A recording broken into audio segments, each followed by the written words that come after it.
around with soldiers, face their fears. I know a place where we go. If you're new to my channel, welcome. And if you've been here before, welcome back. Welcome to Marzipan City. This is a town held up by a large man where strange animal hybrids run rampant. Marzipan City has a strong culture revolving around food. The citizens love food so much that everyone in town is even named after a meal. The food business is exceedingly abundant and profitable, whether it be selling food ingredients or owning a restaurant. Meet Gazpacho. He's a middle-aged woolly mammoth fruit salesman who lives with his overbearing mother. Is it safe to come out? She's not around, is she? Who? Mother. That's who. She doesn't like it when I'm out after dark. He frequently complains about his mother and her intrusive nature, but is in no rush to leave the household that he views as the equivalent to living in a max security prison. According to the Chowder wiki, Gazpacho is a grown man-child who does not have his personal life in order. He apparently has no luck in romantic relationships, and he's sensitive to the point that he is passive-aggressive and even immature. But I feel as though this is just a surface-level understanding of Gazpacho. Because this is the first video essay / character analysis that I've ever seen on Gazpacho, I originally wanted to set the bar high and analyze every single thing that Gazpacho has ever done or said on camera. But unfortunately, this video isn't long enough, so let's get straight to the point. I've spent the last few weeks watching every single episode of Chowder and analyzing anything and everything in regard to Gazpacho. The purpose of this video essay is to be thought-provoking and introspective. Let's see if by analyzing Gazpacho, we can learn anything new about ourselves or the world around us. With that being said, grab your food, grab your drinks, grab your partner, and get comfy, because I guarantee that this video will be worth your time or your money back. From the outside looking in, we already know that Gazpacho is a fruit salesman, which from one aspiring entrepreneur to another, in my opinion, deserves a salute. It's important to stay true to yourself and stand on your morals, but we all subconsciously wear masks that we deem as appropriate based on the situation. The way you talk to your child is not the same way you talk to your boss. So what mask does Gazpacho wear, and how does he want us to perceive him? Gazpacho has shared with Chowder that he's always had dreams of being a comedian. He frequently cracks jokes at inappropriate times, and in the episode Gazpacho Takes a Stand, Chowder and Gazpacho go around town training their comedic muscles so that Gazpacho can perform stand-up comedy. When he uses Monk's cookbook for comedy material, he rocks the house and decides that he's mastered comedy and wants to move on to ice skating. We also know that Gazpacho likes pins and badges. He knows how to play the drums, and he's a scoutmaster for the Eagle Scouts, which he does as an extracurricular activity to add to his resume. He's also a very needy neighbor, son, and person in general. He also believes in an afterlife dimension that spirits are sent away to when it's time for them to move on. He also knows how to rollerblade and mumble or whisper to dogs, allowing him to understand their feelings. He is a proud and shameless mama's boy who will do anything to please her. I think he's dead. Gazpacho may speak poorly of his mother at times, like saying she's huge and hairy, but he sees her as an authority figure and commonly quotes her wisdom when relinquishing advice to his friends. If there's one thing Mother's taught me, it's to sleep as much as you can. That way you don't have to face the horrible reality of what your life's become. Gazpacho also does this back and forth thing where he can't decide whether or not he wants us to think he's a ladies' man or that he's afraid of the ladies. We know he has a pickle barrel that he hides in when women are around, but we've also seen Gazpacho give Chowder a babe magnet and say that he doesn't need it, which implies that he has to pry the ladies off of him with a crowbar. I get it now. You know, Mother always says that when a woman pretends like she has a fruit baby with you and jumps in your cloak and you can't get away, there's only one thing to do.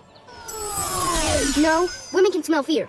Nuts. Gazpacho is a certified weirdo, not because he has social anxiety that causes him to freeze up in stressful situations, or because he talks to himself and has even been depicted in different situations to have multiple personalities. It's not what you think. Where's my cake? Oh, and who do we have here? Gazpacho? But you're not an old lady. These are my friends, Mother. The ones I told you about. Oh, how lovely. No, Mother. Please, not them. Not them. I beg you. What are you talking about, son? I was just about to cut the cake.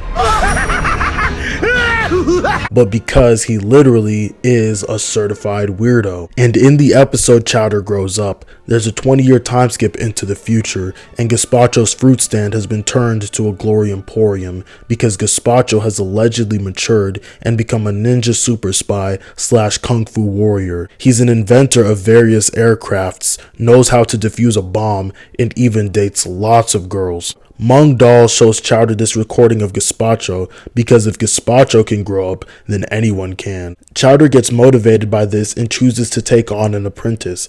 After taking on an apprentice, Chowder feels like a failure and runs away to the Shmahara desert, and he sees that his new apprentice Scraps has tagged along with him. A mysterious figure spots the two and takes them to shelter, and it turns out to be Gazpacho.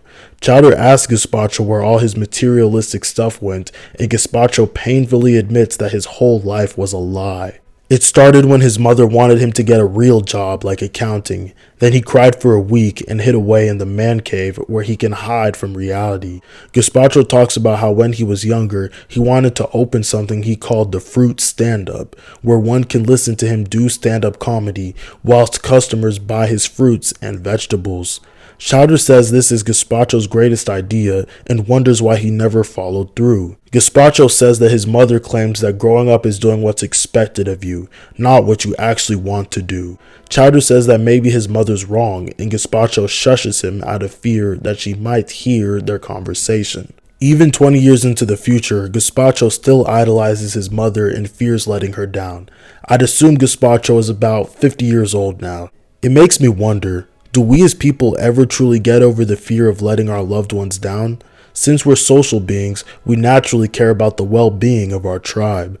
Existentialism is a philosophy that emphasizes individual freedom and responsibility. An existentialist would tell you not to worry about what your loved ones think about your decisions. As an individual, it is your duty to live your own life and make your own choices, regardless of what others may think. The Bible tells us to honor our father and mother and remain obedient to them, but our ultimate loyalty belongs to God. So if your parents' wishes conflict with God's wishes, follow God.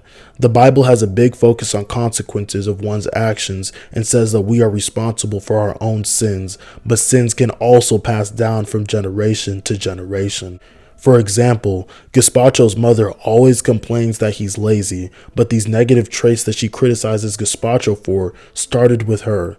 And then Gazpacho complains that his mother is big and hairy, but he too is big and hairy. There's no point in constantly blaming your parents or others around you for the cards that you were dealt. All you can do is make the best of it. Every decision that we make affects not only us, but the world and people around us. As parents, or even potential / future parents, we constantly worry about what harm the world will do to our children. But what if we start off with thinking about how our own actions can affect the youth? If you push a kid too hard, they could grow into adults that are addicted to taking poorly thought out risks. On the other hand, if you shelter a kid too much, they could grow into adults that are scared of their own shadow. And if you compliment a kid too much, they could grow into a big-headed, egotistical narcissist. And on the other hand, if you don't compliment a kid at all, they could grow into an insecure adult that's always searching for external validation. In essence, it's all about finding a healthy balance. Amongst my generation, it's very common to generalize and analyze people based on their zodiac sign. But for this section, I wanted to take an approach towards theories that I wholeheartedly believe in. I wanted to understand and analyze Gazpacho based on his Jungian archetype, his birth order, and another theory towards what happens when a man becomes hyperfeminine. Gazpacho never claimed to have any siblings, so it's safe to assume that he's an only child. And kids who grow up as the only child tend to develop independence as adults. Only children are also likely to be high achievers, wise, ambitious, and great friends. But they can also be overly sensitive, spoiled, and less social. In relationships, an only child tends to be exceedingly loyal, yet attention-seeking and needing their own space to maintain independence within the relationship. We don't ever get any details on Gazpacho having a girlfriend, but we do see him constantly seek independence from his mother, but not be able to get it due to her overbearing nature. Mother says you can tell a lot about a person from their handwriting. That's why she reads my diary.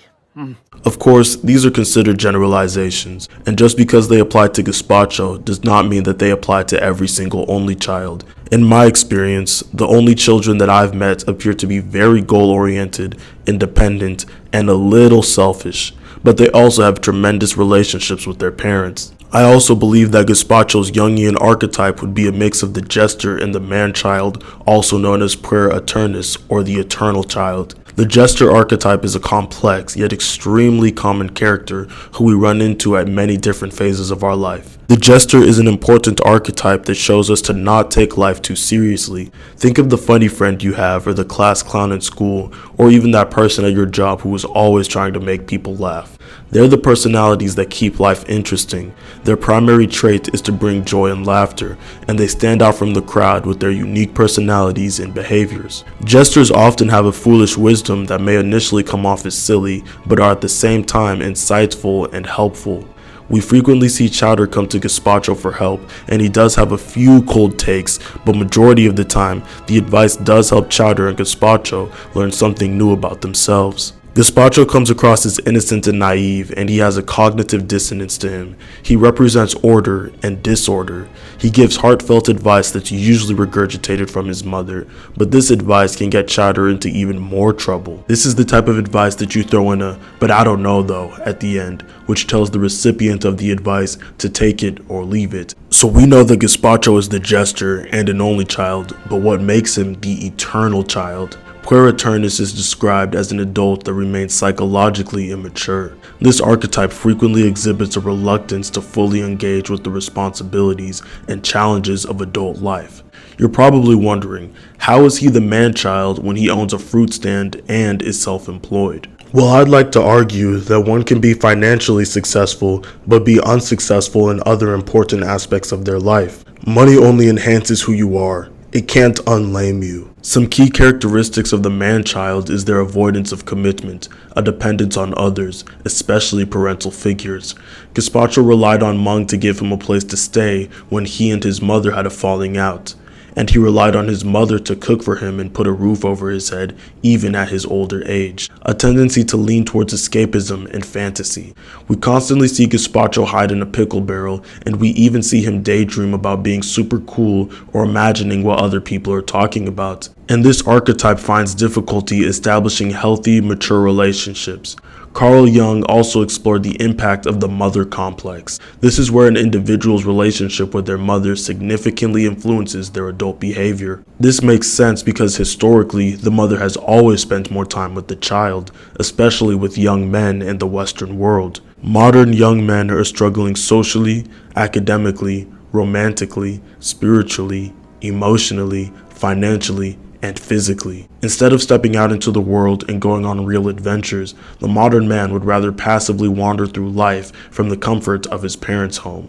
Why seek a partner when you can delude yourself into thinking you have access to a beautiful woman digitally? Why go on an adventure when you can be whoever you want in your favorite video game? Living at home deep into your 20s sounds a lot more comforting than sailing on the dangerous waters of independence. Additionally, Gazpacho has a distended dependence on his mother. He constantly references his mother's opinions and voices his fear of her disapproval. This strongly suggests a dominant mother complex, and his inability to make decisions without her influence aligns with the eternal child's dependence on others, especially their parents. He often responds extremely emotionally to situations, and his over-the-top reactions show a lack of emotional regulation. And if what I've said isn't enough to convince you that Gazpacho is a man-child, maybe this will. You okay, Schnitzel? You guys, that was a close one. Oh, Mother sends me here every once in a while. So even at his big age, his mother is able to send him to a place with other immature men to socialize and act like babies as they reject the responsibilities of being an adult. And with all that being said, what do you do if you are like Gazpacho? I believe that Gazpacho has become hyper-feminine due to only receiving the overbearing love of his mother all his life. This doesn't mean that he likes to paint his nails, wear dresses, and dangly earrings, but rather that he is just constantly in survival mode. This screenshot is from a TikTok account that goes by Elvis Evolution Theories, so take it with a grain of salt, because in essence, it's just a theory. And this isn't to say that being feminine is a bad thing, but being hyper feminine, hyper masculine, or hyper anything is unhealthy for you. Even too much water can unalive you. Since you're watching this video, it's safe for me to assume that you have access to Wi-Fi, a roof over your head, and a sustainable amount of food and water. This assumption alone would already put you within a small percentage of Earth's population, which in turn means that you are already blessed and highly favored. You were lucky enough to spawn onto the Earth into a part of the world that's actually inhabitable and fairly enjoyable to live. So let's do exactly that. Live. The internet is a tool. Use it as such. Research the topics that interest you. Learn what foods are healthy for you. Get a job, for crying out loud. But most importantly, grow your faith. Without faith in a divine plan, you have no purpose. Of course, somebody with no purpose will sit around and wait to be told what to do by their trusted authority figure. I think we can all agree that none of us are getting any younger. And the only thing about this life that's guaranteed is that it shall come to an end. Do what you love. Pray, meditate, and think for yourself. Don't be afraid to make the mistake. The only difference between a winner and a loser is that the winner never stopped trying. I feel a breeze inside the realm where soldiers face their fears. I know a place where we go, and you will drink my tears. Angel, whisper to me softly, let your troubles float away. Chain kong ti pang gong chain gai, tengai, tengai, tengai. I remember as a child, a girl, a lamb, Papa smile. I feel a place where two shall go.